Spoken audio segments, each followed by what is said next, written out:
Friends, welcome to my YouTube channel Saraswati commerce academy. तो friends, आज हम बात करने वाले हैं क्वेश्चन नंबर 30 जो कि रिटायरमेंट और डेथ ऑफ अ पार्टनर का है। ठीक है, तो ये डीके गोयल का एक क्वेश्चन है। तो आज हम इस टॉपिक के बारे में बात करते हैं कि इसमें क्या क्वेश्चन है और ये क्वेश्चन जो है वो किस तरीके से सॉल्व होगा।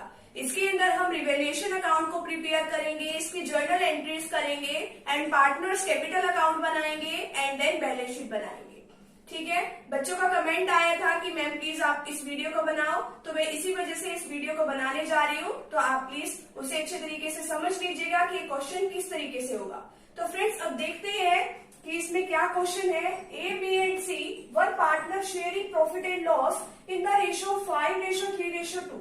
ए, बी और सी ये तीन पार्टनर्स हैं हमारे बिजनेस के अंदर जो 5:2 की रेशियो में अपना प्रॉफिट एंड लॉस शेयर कर रहे हैं। Their balance sheet as on 1st April 2017 was as follows। तो 2017 को 1 अप्रैल 2017 को ये बैलेंस शीट दी हुई है। बैलेंस शीट के अंदर ये बैलेंस है। आपको ये पता होना चाहिए कि बैलेंस शीट के अंदर लाइबिलिटीज एंड असेट्स का टोटल जो है बिल्कुल इक्वल होता है। जब हमें जो क्वेश्चन में बैलेंस शीट मिलती है उसका भी टोटल हमेशा इक्वल होता है, और जो हम क्वेश्चन लास्ट में सॉल्व करते हैं उसका भी क्वेश्चन जो आंसर निकलता है उसमें भी बैलेंस शीट का टोटल क्या होना चाहिए, इक्वल होना चाहिए। वहां से भी क्वेश्चन वेरीफाई हो जाता है कि हमारा जो आंसर है बिल्कुल करेक्ट है। तो फ्रेंड्स, अब हम बात करते हैं कि इसमें क्या क्या बैलेंस शीट दी हुई है।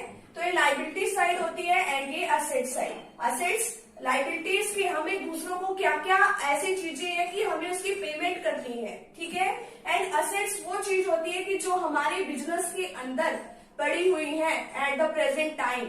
तो सन्ड्री क्रेडिटर्स, क्रेडिटर्स का मतलब क्या होता है कि हमें किसी और को पैसा देना है। ठीक है, तो क्रेडिटर्स है वो 10,000 रुपीज के हैं। Employ provident fund, employ provident fund क्या होता है? एक ये ईपीएफ होता है कि जो रिटायर्ड जो पर्सन हो जाते हैं उनको बाद में एक फैसिलिटी प्रोवाइड की जाती है ये। तो एम्प्लॉय प्रोविडेंट फंड का बैलेंस है 5,000 का। और एम्प्लॉय प्रोविडेंट फंड जो है वो हमेशा रिटायर्ड पार्टनर को ही दिया जाता है और किसी को नहीं। अब ये नहीं है कि किसी भी पार्टनर्स और दूसरे पार्टनर्स में डिस्ट्रीब्यूट नहीं होता, चाहे इसका यूज हो या फिर ना हो। और नेक्स्ट दे रखा है रिजर्व फंड। रिजर्व फंड कितने का है? 6,000 का। रिजर्व फंड अगर क्वेश्चन के अंदर है तो हम क्या करते हैं, पार्टनर्स को दे देते हैं। जितने भी हमारे पार्टनर्स हैं हम उनको दे देते हैं। Workman compensation fund, workman compensation fund क्या होता है कि इसमें हम अपने वर्कर्स के लिए, जो भी हमारे पार्टनर्स काम कर रहे हैं उनके लिए एक फंड बना के रखते हैं ताकि अगर इन फ्यूचर कोई लायबिलिटी अराइज हो जाती है तो हम उसमें से पेमेंट कर लेते हैं। ये यूज हो भी सकता है फंड और नहीं भी हो सकता, क्योंकि ये एज अ सेफ्टी हम बना लेते हैं। ये नहीं है कि इसका यूज होगा ही होगा। अगर इसका यूज हो जाता है तो हम उस लायबिलिटी में लगा देते हैं, अदरवाइज हम पार्टनर्स में डिवाइड कर देते हैं उनके ओल्ड रेशियो के अंदर।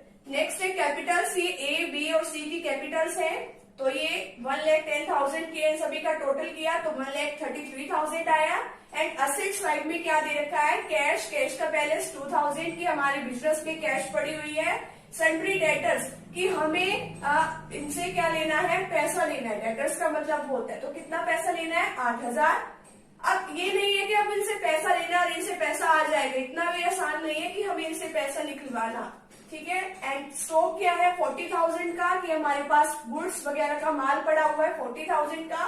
फर्नीचर का जो बैलेंस है वो 13,000 है। पेटेंट्स 4,000, बिल्डिंग 60,000 की है एंड गुडविल। अब देखिए ये क्या है, ये बुक्स के अंदर गुडविल पड़ी हुई है। तो अगर बुक्स के अंदर गुडविल पड़ी होती है तो हम उसको क्या कर देते हैं? राइट ऑफ कर देते हैं। ठीक है, तो 6,000 की इनका टोटल किया तो 1,33,000 की आया। ये तो था कि हमारी बैलेंस शीट में क्या क्या चीजें दी हुई है। अब इसके अंदर हमें कुछ एडजस्टमेंट्स करनी है। अब देखिए यहाँ पे कौन रिटायर हो रहा है? सी रिटायर हो रहा है। C retire on above date and the part agreed date. C retire हो रहा है तो हम उस डेट पे इन बातों को देखते हैं कि हम किस बातों के लिए एग्री हुए, यानी कि जो हमारे बाकी के पार्टनर्स है ए और बी। तो goodwill is to be valued at 2 years purchase of the average profit of last 4 years। तो इसमें क्या दे रखा है कि गुडविल जो है 2 year परचेज के ऊपर बेस्ड है। और ये हम क्या निकालेंगे? सबसे पहले तो प्रॉफिट निकालेंगे आज के टाइम का। ये हमें एवरेज निकाल लेंगे 4400, इसको ऐड कर लेंगे, इसको लेस कर देंगे और इसको भी ऐड कर देंगे। तो हम इसका एवरेज निकालेंगे 4 से डिवाइड करके, फिर जो भी आएगा उसको 2 से मल्टीप्लाई कर देंगे। अभी इसको सॉल्व करेंगे हम। आगे देखें, यहाँ पे दे रखा है 5% provisions for doubtful debts to be made on debtors. जैसा कि मैंने अभी आपको बताया था कि डेटर से पैसा निकलवाना इतना आसान बात नहीं है, तो हम क्या करते हैं अपनी सेफ्टी के लिए कि फ्यूचर में इनसे पैसा आ गया तो अच्छी बात है, अदरवाइज हम क्या कर लेते हैं, थोड़ा सा फंड बना लेते हैं, प्रोविजन बना लेते हैं। तो 5% जितने भी अमाउंट है 8000, तो ये हमारे लिए क्या है, खर्चा है। क्या है, खर्चा है। ये हमारी देखो ये असेट्स होती है। आपको रिवैल्यूएशन का रूल पता होगा कि अगर हमारी जो असेट्स बढ़ती है तो हम उसको क्रेडिट साइड में लिखते हैं, एंड अगर हमारी जो असेट्स जो है कम होती है तो उसको हम कहाँ लिखते हैं, डेबिट साइड में लिखते हैं। तो इससे हमारी क्या हो रही है, असेट्स कम हो रही है। ठीक है, तो हम 8000 के ऊपर 5% का प्रोविजन बनाएंगे, तो रिवैल्यूएशन के डेबिट साइड में लिखेंगे 2 प्रोविजंस फॉर डाउटफुल डेट। तो 8000 गुना 5/100 यानी कि 8000 मल्टीप्लाई 5 डिवाइड बाय 100। तो हमने ये किया तो कितना आया हमारे पास 400 रुपीज का ये प्रोविजंस बना। ठीक है, एंड नेक्स्ट हमें दे रखा है stock to be appreciated by 10%। Stock क्या है, एप्रिशिएटेड का मतलब क्या होता है, बढ़ना, किसी चीज का इंक्रीज होना। तो स्टॉक है, तो स्टॉक जो है बढ़ गया। अब ये भी हमारी क्या होती है, देखिए ये भी हमारी असेट्स है। तो असेट्स जो बढ़ती है तो वो कहाँ पे आता है, हमारे क्रेडिट साइड में आता है। तो कितने से बढ़ा, 40,000 मल्टीप्लाई 10 डिवाइड बाय 100। तो हमने ये किया 40,000 मल्टीप्लाई 10 डिवाइड बाय 100 किया, तो 4000 आया। तो 4000 हमने यहाँ क्रेडिट साइड में लिख दिया। ठीक है, नेक्स्ट दे रखा है पेटेंट्स आर वैल्यूलेस। यहाँ पे देखिए पेटेंट्स क्या है, हमारी असेट्स है, वैल्यूलेस हो गया, अब उनकी कुछ भी वैल्यू नहीं बची, यानी उनकी वैल्यू 0 हो गई। तो इससे क्या हुई, हमारी असेट्स कम हुई। तो अगर हमारी असेट्स डिक्रीज होती है तो हम उसको डेबिट साइड में लिखते हैं 2 पेटेंट्स अकाउंट वैल्यूलेस हो गए, बिल्कुल 0 वैल्यू हो गई। तो कितने से वैल्यू कम हुई, 4000 से। तो 4000 हमने यहाँ पे लिख दिया। नेक्स्ट है building be appreciated by 20%। Building क्या हो गई, एप्रिशिएट हो गई, यानी कि बिल्डिंग की वैल्यू क्या है, बढ़ गई। कितने परसेंट से, 20% से। ठीक है, बिल्डिंग कितने की है, 60,000 की। अब देखिए बिल्डिंग क्या है, हमारी असेट्स है, और अगर असेट्स की वैल्यू बढ़ती है तो हम उसको कहाँ लिखते हैं, रिवैल्यूएशन के क्रेडिट साइड में। तो बाय बिल्डिंग अकाउंट, तो 60,000 का हमने क्या किया, 20% निकाला, तो कितना आया, 12,000। तो ये हमने क्रेडिट साइड में लिखा। नेक्स्ट है sundry debtors to be paid ₹2000 more than the book value. तो जो सन्ड्री, सॉरी यहाँ पे डेटर्स नहीं है, यहाँ पे जो क्रेडिटर्स है, तो जो क्रेडिटर्स जो है हमने उनकी क्या करनी है, अब 2000 से ज्यादा पेमेंट करनी है। तो sundry creditors to be paid ₹2000 more than the book value. अब जो है यहाँ पे 2000 से हमारी क्रेडिटर्स की वैल्यू क्या हो गई, बुक वैल्यू बढ़ गई। तो ये क्रेडिटर्स है, तो अगर हमारी लाइबिलिटी बढ़ती है तो हम उसको कहाँ लिखते हैं, डेबिट साइड में लिखते हैं। ये असेट्स का अपोजिट रूल होता है। अगर हमारी असेट्स देखिए बढ़ती है तो उसको क्रेडिट साइड में लिखते हैं, और अगर हमारी लाइबिलिटीज बढ़ती है तो उसको डेबिट साइड में। हमारी असेट्स डिक्रीज होती है तो हम उसको कहाँ लिखते हैं, डेबिट साइड में। और अगर क्रेडिटर्स वगैरह कुछ भी लाइबिलिटी डिक्रीज होती है तो हम उसको यहाँ पे लिखते हैं इसके क्रेडिट साइड में। ठीक है, तो एक रिवैल्यूएशन का हमने एक पहले भी टॉपिक किया हुआ है, उसका लिंक आपको डिस्क्रिप्शन बॉक्स में मिल जाएगा, जहाँ पे रिवैल्यूएशन अच्छे तरीके से बता रखा है कि क्या होता है और इसको कैसे प्रिपेयर किया जाता है, कैसे अमाउंट्स लिखी जाती है। तो सन्ड्री क्रेडिटर्स की जो है, अब हमें 2000 से ज्यादा क्या करनी है, बुक वैल्यू से भी पेमेंट करनी है। तो जितनी से ज्यादा पेमेंट करनी है वो हम यहाँ पे लिखेंगे टू सन्ड्री क्रेडिटर्स 2000। ठीक है, तो यहाँ पे हमने क्या क्या किया, प्रोविजन बनाया, ये हमारे लिए खर्चा था। ठीक है, असेट्स के ऊपर खर्चा था, तो असेट्स इससे क्या हुई, डिक्रीज हो गई, तो 400। पेटेंट्स वैल्यूलेस हो गए, तो देन हमने यहाँ पे लिखा सन्ड्री क्रेडिटर्स की वैल्यू बढ़ गई, यानी कि लाइबिलिटी बढ़ गई, 2000 से यहाँ पे लिखा। स्टॉक हमारा बढ़ा, असेट्स इंक्रीज हुई, तो यहाँ पे क्रेडिट साइड में बाय बिल्डिंग अकाउंट 12,000 से ये भी बढ़ गया। तो अब इसका टोटल करेंगे 16,000 आया, और इसमें से लेस कर देंगे तो कितना बचा, 9600। तो टू प्रॉफिट ट्रांसफर कर देंगे। अब ये प्रॉफिट बचा। अगर क्रेडिट साइड का टोटल डेबिट साइड से ज्यादा है तो वो क्या होता है, वो प्रॉफिट होता है। तो हम इसमें कहाँ पे डिस्ट्रीब्यूट कर देते हैं, अपने सभी पार्टनर्स के अंदर। ठीक है, तो ए बी सी हमने इनकी 5:3:2 की रेशो में, जो भी इनकी ऑल प्रॉफिट शेयरिंग रेशो में हमने डिस्ट्रीब्यूट कर दिया। तो इतना इतना इनका प्रॉफिट आया। जैसे ए का प्रॉफिट आया 4800, सेकंड बी का आया 2880 एंड सी का आया 1920। तो ये इसमें ऐसे हमने डिस्ट्रीब्यूट कर दिया इनके अंदर। तो ये तो बना हमारा रिवैल्यूएशन अकाउंट। जो सेकंड पार्ट है कि इसका जर्नल एंट्रीज का, जो हमने ये बैलेंस शीट में जर्नल एंट्रीज करनी थी, अब वो देखिए आपकी बुक्स में किस तरीके से दे रखी हैं। अभी हम यहाँ पे ये सॉल्व करते हैं।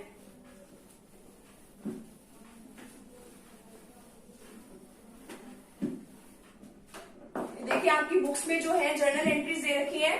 सबसे पहले आपकी बुक में 30 क्वेश्चन जो है डीके गोयल का, उसमें देखिए जो आपका रिजर्व फंड जो यहाँ पे दे रखा है, रिजर्व फंड जो है आपको पहले भी एक थ्योरी पोर्शन में भी मैंने आपको एक वीडियो के जरिए समझाया था कि जो भी आपका रिजर्व फंड है वो हम कहाँ कर देते हैं, सभी पार्टनर्स में। अगर एडमिशन का केस है तो ऑल पार्टनर्स में, अगर रिटायरमेंट का केस है तो सभी पार्टनर्स में। तो रिजर्व फंड हमने ट्रांसफर कर दिया। तो reserve fund account debit to capital account, to B's capital account, to C's capital account. तो रिजर्व फंड अकाउंट डेबिट में 6000 की अमाउंट लिखेंगे एंड ए बी सी को हम 5:3:2 की रेशो में हम वो जो रिजर्व फंड है उसका बैलेंस जो है ट्रांसफर कर देंगे। जैसे 6000 का हमने 5/10 किया तो ए के अकाउंट में जाएगा 3000 एंड बीस के कैपिटल अकाउंट में जाएगा 1800 एंड सी के कैपिटल अकाउंट में जाएगा 1200। तो the transfer of reserve fund to partners capital account in their old profit sharing ratio.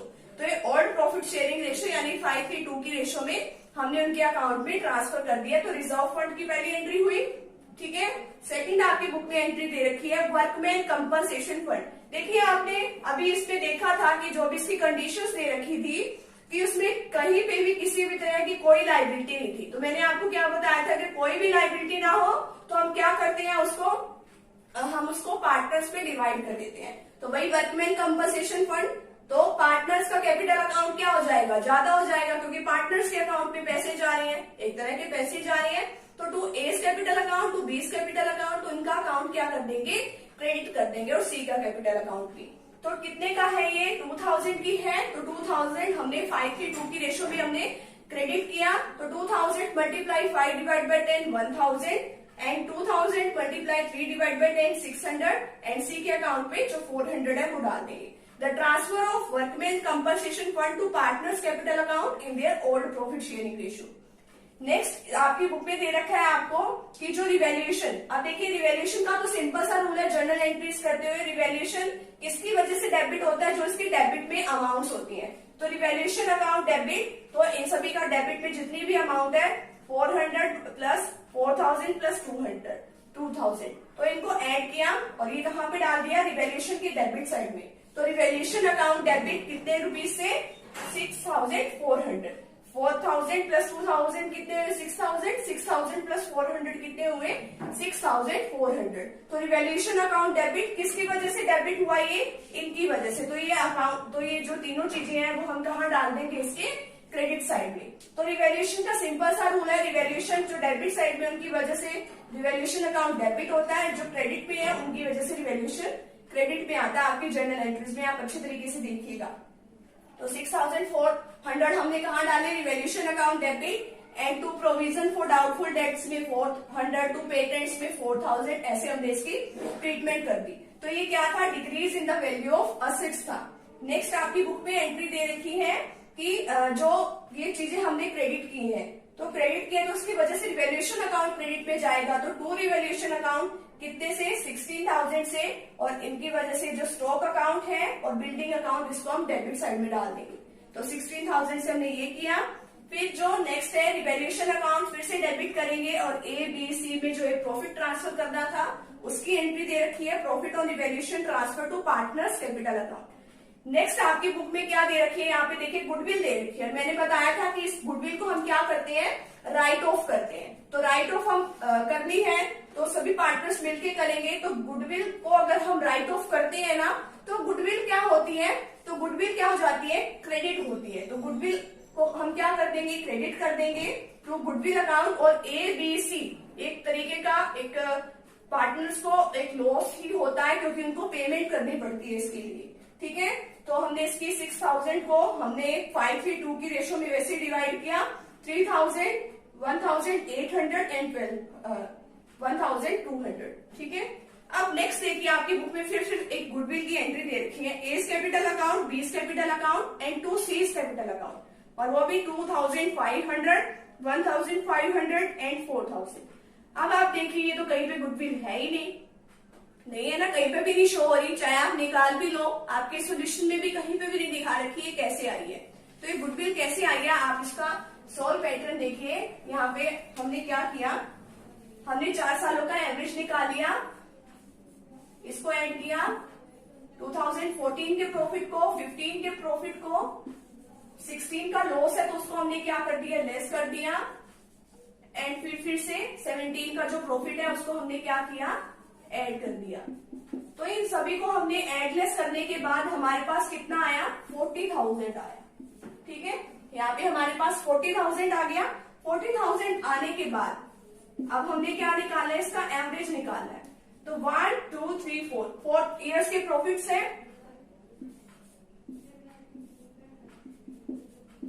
इसको हम कट करेंगे, 10,000 हमारे पास आया। तो ये तो क्या आया हमारे पास, एवरेज प्रॉफिट आया। बट यहाँ पे 2 ईयर्स परचेज भी दे रखा है, नंबर ऑफ ईयर परचेज जिसको हम बोलते हैं। तो इसको हम 2 से क्या कर देंगे, मल्टीप्लाई कर देंगे। तो कितना आया हमारे पास, total goodwill of the firm की कितनी है, 20,000 है। ठीक है, आप इसे नोट कर लीजिए ताकि आपको आगे भी हेल्प रहे। तो यहाँ पे कितना आया, 20,000 हमारे पास आ गया। और 20,000 आने के बाद अब तो सी तो क्या हो रहा है, रिटायर होके बाय बाय करके सभी फर्म वालों को जा रहा है। तो उसकी हमें ये भी पता है क्योंकि गुडविल में उसका भी हिस्सा होता है। तो अब हमें उसका हिस्सा जो है देना तो पड़ेगा ना। तो 20,000 का हम क्या निकाल लेंगे, सी का हिस्सा निकाल लेंगे। तो सी का हिस्सा क्या होगा, क्योंकि उनकी प्रॉफिट शेयरिंग रेशियो कितनी थी, 5:3:2, यही थी ना। तो 5:3:2 इनकी रेशो थी। तो 2 डिवाइड बाय 10 ये किसका आ जाएगा, ये किसका हिस्सा आएगा, ये सी का हिस्सा आ जाएगा, सी का शेयर। तो अभी हमने इसको कट किया तो यहाँ पे कितना आया, ये देखिए यहाँ पे आया ये 4,000। 4,000 क्या है, ये सी की गुडविल का हिस्सा है। अब ये सी की गुडविल का हिस्सा जो आपकी जर्नल एंट्रीज में भी दे रखा है, ये ए और बी क्यों बियर कर रहे हैं और किस रेशो में कर रहे हैं। अब देखिए 5:3:2 तो क्या है, इनकी टोटल सभी की रेशो है। अब सी क्या कर रहा है, फॉर्म छोड़ के जा रहा है। तो अब ये 5 और 3 में इन फ्यूचर क्या करेंगे, अपना प्रॉफिट एंड लॉस बियर करेंगे ना। तो प्रॉफिट एंड लॉस तो इनकी क्या मानी जाती है, गेनिंग रेशो मानी जाती है। तो गेनिंग रेशो हमने कंसीडर की। तो ये 5:3 में ये 4,000 क्या करेंगे, 4,000 का 5 डिवाइड बाई 8 करेंगे। तो ये क्या आया हमारे पास, 2,500 एंड 4,000 का 3/8 करेंगे तो ये कितना आ जाएगा, 1,500। तो इस तरीके से ये क्या आया हमारे पास, ये जर्नल एंट्रीज में इस तरीके से बना। तो अब देखिए ये ए और बी देंगे तो ए और बी का अकाउंट क्या हो जाएगा, डेबिट हो जाएगा। एस कैपिटल अकाउंट डेबिट, बीस capital account debit and 2 seize capital account, यानी कि सी के अकाउंट को क्या किया, क्रेडिट किया। तो ए के अकाउंट पे 2,500, बी के अकाउंट पे 1,500 एंड सी के अकाउंट पे पूरे के पूरे से हम क्या कर देंगे, ट्रांसफर कर देंगे 4,000। एंड लास्ट जर्नल एंट्रीज दे रखी है आपके उसमें बुक में, C's capital account debit to C's loan. अभी देखिए अभी आपको इसका फॉर्मेट पता चल जाएगा, बट मैं आपको ये बता देती हूँ कि इसमें ट्रांसफर क्यों किया लोन अकाउंट पे। क्योंकि जब भी हम किसी रिटायर्ड पार्टनर की क्या करते हैं, कोई भी पेमेंट करते हैं, तो या तो हम उसको एज अ कैश पकड़ा देते हैं, ठीक है, या फिर हम उसके थोड़े टाइम पीरियड के बाद पेमेंट करते हैं। अगर हम उसकी तुरंत पेमेंट नहीं करते, थोड़े टाइम पीरियड के बाद उसकी पेमेंट करते हैं, तो देन वो क्या माना जाता है, तो वो लोन माना जाता है। ठीक है, तो अगर वो लोन माना जाता है तो वो उसके लोन अकाउंट में हम वो चीजें ट्रांसफर कर देते हैं। तो चलिए अब हम देखते हैं कि इसके पार्टनर्स कैपिटल अकाउंट के बारे में कि वो किस तरीके से प्रिपेयर होता है। तो देख लेते हैं वो भी हम। अब हम बात करें पार्टनर्स कैपिटल अकाउंट की। पार्टनर्स कैपिटल अकाउंट में हमारे पास दो साइड्स होती है, debit side and credit side. Debit side में जितना भी हमारे पार्टनर्स का खर्चा होता है, यानी उनके अकाउंट में से पैसा निकल कर जा रहा है, तो उसको हम वो वाला डेबिट साइड में लिखते हैं। एंड क्रेडिट साइड में वो वाली एंट्रीज करते हैं कि जिससे उनके अकाउंट में पैसा जाता है। ठीक है, तो बाय बैलेंस ब्रॉट डाउन, जैसे उनके अमाउंट कितनी पड़ी है, जैसे इनकी कैपिटल्स कितनी है वो लिखेंगे, रिवैल्यूएशन का अगर प्रॉफिट है वो लिखेंगे, अगर रिजर्व फंड है वो भी लिख देते हैं, वर्कमैन कंपनसेशन फंड से कुछ मिला है वो एंट्री हम इसके अंदर करते हैं। और अगर कोई पार्टनर जैसे रिटायर होके जा रहा है तो अपने हिस्से की अगर वो दूसरे पार्टनर से गुडविल की वैल्यू जो कंपनसेशन में लेके जाता है वो लिख देते हैं। तो सबसे पहले बाय बैलेंस ब्रॉट डाउन में जितने भी इनकी ए बी सी की वैल्यू पड़ी है कैपिटल की 50,000, 35 एंड 25,000, ये यहाँ पे हम इसकी वैल्यू लिख देंगे। ठीक है। अब सेकंड पार्ट में बाय रिजर्व फंड, अगर हमारे बिजनेस के अंदर यहाँ पे देखते हैं कुछ पड़ा है, क्योंकि एम्प्लॉय प्रोविडेंट फंड को तो हम किसी को देते नहीं है, पार्टनर्स को डिस्ट्रीब्यूट करने के लिए नहीं होता। रिजर्व फंड क्या है? 6,000 को जैसे आपने जर्नल एंट्रीज में किया था, जर्नल एंट्रीज में वैसे ही हमने इसका 6,000 का क्या कर देंगे 5:2 की रेशो में ए बी सी में डिवाइड कर देंगे। नेक्स्ट इसमें दे रखा है वर्कमैन कंपनसेशन फंड 2,000 का, कोई लाइबिलिटी नहीं है तो इसको भी हम उसमें पार्टनर्स में डिवाइड कर देंगे। वर्कमैन कंपनसेशन फंड को 5:2 की रेशो में हमने डिवाइड किया। फिर देन आगे आया रिवेल्यूशन का प्रॉफिट निकल कर। ठीक है, तो प्रॉफिट जितना भी है एबीसी का वो हमने यहाँ पे लिख दिया। फिर आगे एस कैपिटल अकाउंट और बीस कैपिटल अकाउंट, आपको ये तो दिख रहा होगा, बट आपको ये दिख रहा होगा कि तो एंट्री तो हमने सी के अकाउंट में की है। अब क्योंकि पैसा जा किसके अकाउंट में रहा है, सी के अकाउंट में जा रहा है, तो इसलिए हमने सी के अकाउंट को 2500 और 1500 से बढ़ा दिया। बट दे कौन रहा है, वहां पे हमने ये वाली ट्रीटमेंट किया है बाय एस कैपिटल अकाउंट, क्योंकि ए की कैपिटल अकाउंट से जा रहा है और ये बी ने दिया है। ठीक है, 1500 रुपए, तो हमने इसका टोटल कर दिया यहाँ पे। तो 58,800 ए का, 40,280 बी का एंड सी का 32,520। तो डेबिट साइड में हम क्या लिखते हैं कि अब इनका जो पैसा जो है कहाँ से गया है पार्टनर्स ने। एक तो देखो यहाँ पे इनकी गुडविल जो है, गुडविल क्या है, इन्होंने राइट ऑफ करनी थी तो सभी पार्टनर्स ने राइट ऑफ की, तो टू गुडविल अकाउंट 3,000, 1,800 एंड 1,200। ठीक है, ये इन्होंने 5:2 की रेशो में कर दी। एंड यहाँ पे टू सीज कैपिटल अकाउंट आपको दिख रहा होगा, बट ए और बी के अकाउंट में पैसे जाते हुए निकलते हुए दिख रही होंगी। तो ये किस वजह से है, तो इन दोनों के अकाउंट से पैसे जो निकले हैं वो सी को देने के लिए निकले हैं। तो सीज कैपिटल अकाउंट तो 2,500 एंड 1,500 यहाँ पे हमने लिख दिया। ठीक है, next to C's loan account, तो अब देखिए यहाँ से इनका टोटल किया और इसमें से लेस कर दिया, तो ये यहाँ पे आ गया, यानी कि इसको इतना पैसा देना है। अब क्योंकि कहीं पे भी ये नहीं लिखा हुआ कि इसको हम कैश में पेमेंट कर रहे हैं, तो इसलिए हमने इसके लोन अकाउंट में ट्रांसफर कर दिया 31,320 और बाद में फिर इनका बैलेंस निकाल दिया, टू बैलेंस कैरी डाउन, इसमें से ये वाली वैल्यूज को लेस कर दिया, तो हमारे पास ये वैल्यू आ गई 53,300 एंड 36,980। तो इनका टोटल जो है ऐसे इक्वल हो गया। तो अब हम बात करते हैं इसकी बैलेंस शीट की। तो बैलेंस शीट किस तरीके से प्रिपेयर होती है, तो अब देखिए अब हम बनाने जा रहे हैं इसकी बैलेंस शीट। बैलेंस शीट में हम लाइबिलिटीज लिखते हैं एंड एसेट्स लिखते हैं। ठीक है, तो रिवैल्यूएशन करने के बाद जो है बाद में जो हमारी बैलेंस शीट आती है उसको हम लिखते हैं। तो सन्ड्री क्रेडिटर्स कितने के थे हमारे, 10,000 के थे, बट यहाँ पे तो 12,000 के दिखाए। कैसे, क्योंकि आपके एडजस्टमेंट्स में आपको दे रखा था कि जिसपे बाद में पार्टनर्स एग्री हुए थे कि आपके जो क्रेडिटर्स थे वो 2,000 से और ज्यादा बढ़ा दिए थे। देखिए जैसे हमने यहाँ पे भी इसकी एंट्री की थी कि टू सन्ड्री क्रेडिटर्स 2,000, आपकी लाइबिलिटी बढ़ी थी तो 2,000 की, तो 12,000 हमने यहाँ पे इसके लिख लिए। नेक्स्ट है सीज लोन अकाउंट। आप याद कीजिए आपके पिछले उसमें दिखाया था कि 31,320 ये पार्टनर्स कैपिटल अकाउंट में, यानी कितने पैसे हमने सी को देने हैं, बट अभी नहीं दे रहे फिलहाल, हम बाद में थोड़े टाइम पीरियड के बाद दे देंगे उनको। तो इतने में हमने उसको देना है, ये हमारी लायबिलिटी बनती है कि अभी हमने उसके नहीं दिए।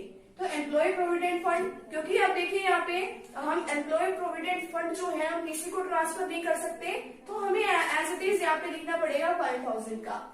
देखिए अब इसको हमने तो ट्रांसफर कर दिया था रिजर्व फंड को, वर्कमैन कंपनसेशन फंड को, तो इसलिए अब हमने यहाँ पे न्यू बैलेंस शीट में लायबिलिटी साइड में नहीं लिखा। नेक्स्ट इसकी कैपिटल ए और बी की जो हमारी पार्टनर्स कैपिटल अकाउंट में जो भी इनका बैलेंस आया था हमने यहाँ पे लिख दिया। तो 90,280 का ये बैलेंस आया। तो इनका टोटल कितना हुआ, 1,38,600 का ये क्या आया हमारा लायबिलिटी साइड का टोटल आया है। ठीक है, अब नेक्स्ट देखिए यहाँ पे कैश में कुछ भी नहीं बदला, तो 2,000 का हमने यहाँ पे लिख दिया।